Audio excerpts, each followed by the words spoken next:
Hi, I'm Jeff from Anglers Trading Post, and today we're talking about a few techniques for working with fly fur. If you haven't seen the video yet about our differences between fly fur and craft fur, you should click over and watch that one first. But let me first tell you that there's a lot of different ways we can do this. We can replace rabbit, marabou, bucktail, a lot of materials that you're used to using and have been afraid to do because of that heavy underfur or because it just doesn't feel right. Try it with the fly fur. We're going to talk about a few different ways to work with it right now. Matter of fact, I'm going to give you 5. So hang in there. Get this all wrapped back. Tighten your thread up. Always start with the whip finish. Sounds a little backwards, doesn't it? Starting with a finish knot. All right.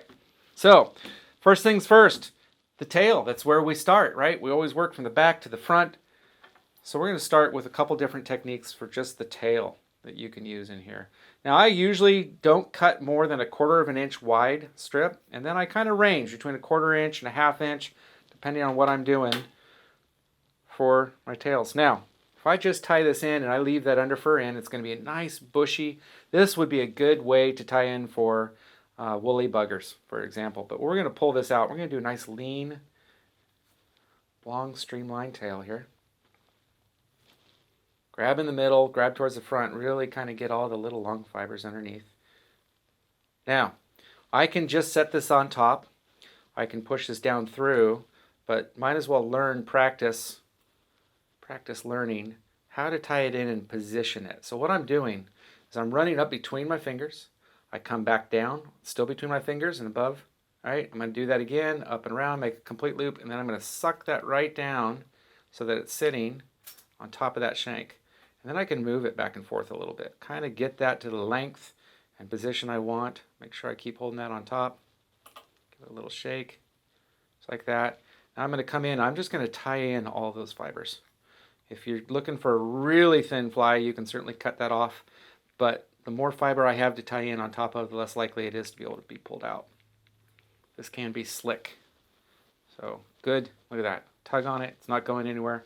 Nice, clean, straightforward tail. But sometimes you want a little bit more movement in there.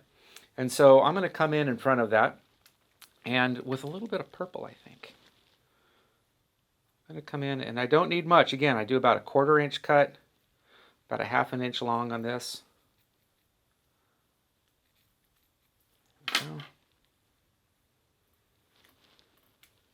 Just about that much material. I'm going to line up the tips again. I pulled them out. I'm going to pull out my underfur. Set that aside. Always set that underfur aside. There's just a little bit there, but man, does it make good collars and dubbing for finishing on other flies. So I could just come in on top of this. I could come in, I could tie on the bottom.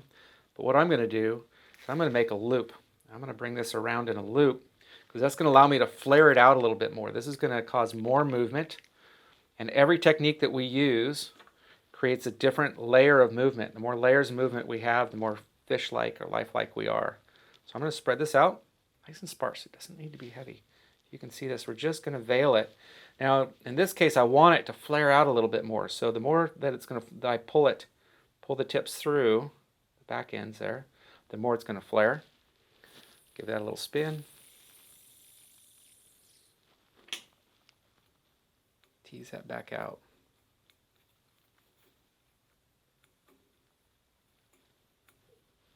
There we go. Take that around a few times. There we go. Now we're into the material. I'm just going to palmer that back. I'm just going to pull that back. You can wet it if you want to. You really don't have to. But you'll see the look that I get when I bring it around like this. A nice veil, and it's flaring out, wants to stand up. That's going to go back in the water, but the more that we force it to stand up, the more movement it's going to get. Trailing back there. Tie back in a little bit, not too much. There we go, look at that. We've got 2 layers, we've got different lengths. And we've got just a little bit more. It's trying to stand up just a little bit more. It's going to get more movement in the water. Now here's a really easy way to do things. We're going to move over here to pink. And all I'm going to do is very carefully, I'm going to come in. I don't want to cut these end fibers. I'm going to cut about a 1/4 inch slice all the way across here. And I'm going to get my scissor blades in underneath the fabric, but not on top of the fibers. So I'm just trying to just cut that fabric. About a 1/4 inch strip, like I said. This is where it gets really cool. Kind of pull any of the, you're going to cut some, you can't help it. Now watch this. This is cool. I virtually have a brush right there. Now I'm going to tie this in. I'm going to kind of do a woolly bugger style body with this. I'm just going to take it around, get some layers, get forward. Again, we're just going to palmer that material back. This is going to allow me to use the full length of those fibers as I go forward. Again, that nicely veiled look. We're not wanting to throw in so much bulk and material that it's holding water. It's like tossing a wet sock. Getting that thing to turn over, it's just not very fun. So we're just trying to put it in as light, sparse. It's going to allow one material to show through the other.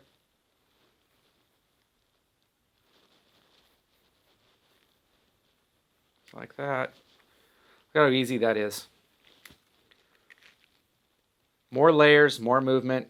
It's just going to equal more fish for you.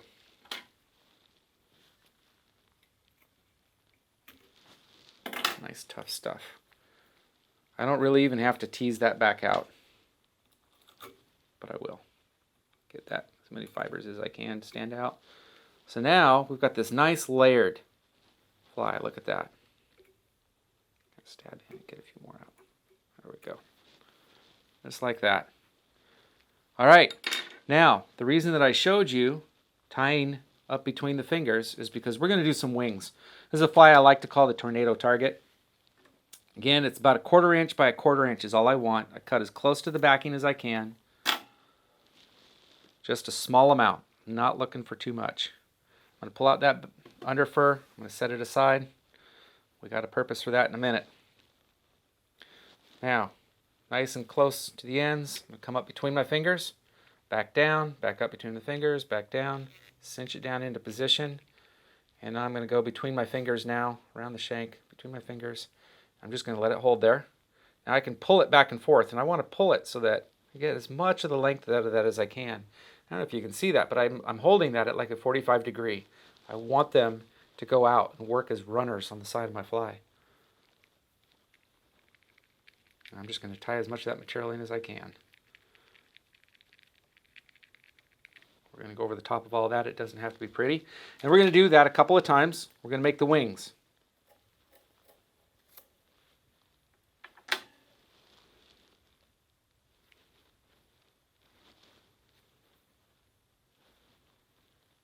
Go. Back up between the fingers, back down, around, cinch that in. Once around, pull that forward. There we go. Sitting out off the side.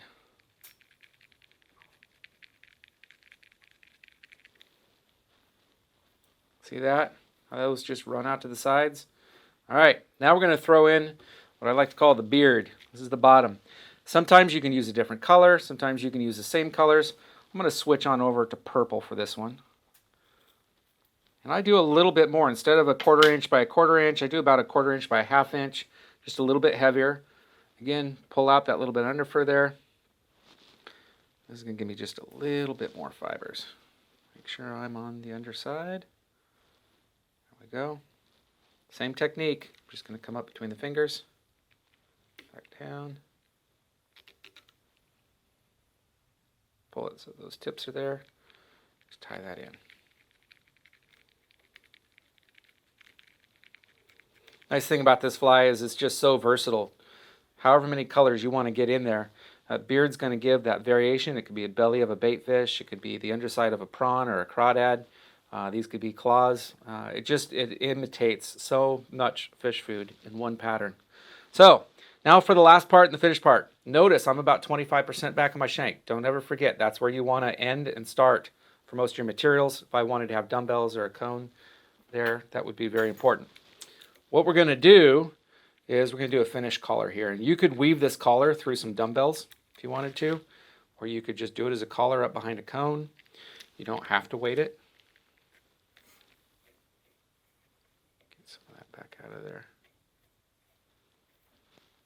Go around.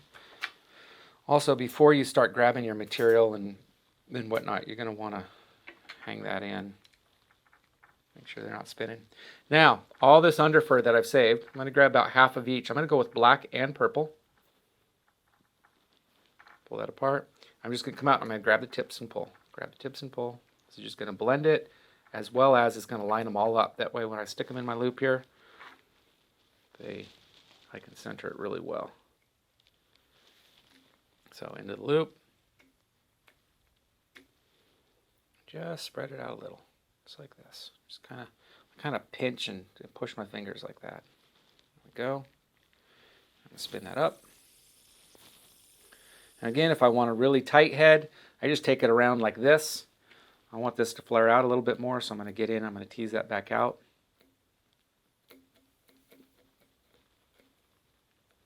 Like that. Going to come around until it starts. There we go. And I just pull it back in between each wrap. Keep pulling it back nice and tight.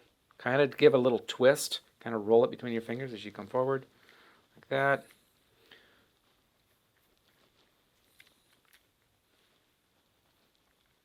Like that.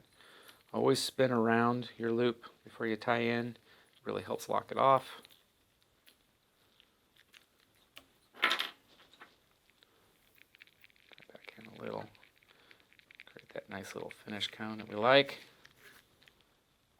Now, you see me doing this with my fingers all the time. For a lot of you, using a whip finishing tool is a better way to do that.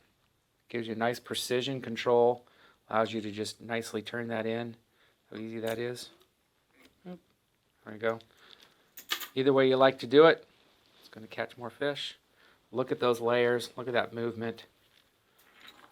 Always on your whip finish, use your scissors like a razor blade. Don't pinch them. You cut it and start losing the fibers you just tied in. And there it is. That's a tornado target.